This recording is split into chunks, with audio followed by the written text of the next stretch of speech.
वाल्मिक कराडवर मकोका लावल्यानंतर परळीत सलग दुसऱ्या दिवशी कराड समर्थक आक्रमक झालेले पाहायला मिळतात।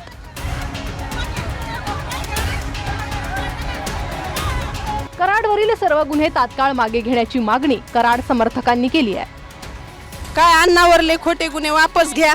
काल मोका लावलेला ते पण खोटच आहे, एवढंच आमचं म्हणणं आहे की ह्यांनी सगळ्यांना विचार करावा। मागण्या मान्य न झाल्यास आत्मदहनाचा इशारा समर्थकांनी दिलाय, तर परळीतील पांगरी गावात मारुती मुंडेंनी आंदोलन केलंय। परळी महामार्गावर पांगरी ग्रामस्थांनी ठिय्या आंदोलन केलं। मोबाईल टॉवर आणि पाण्याच्या टाकीवर चढून समर्थकांनी आंदोलन केलंय।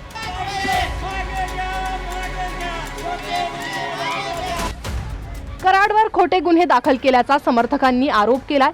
भाजपा आमदार सुरेश धस, संदीप क्षीरसागर, मनोज जरांगेंविरोधात ग्रामस्थ आक्रमक झालेत।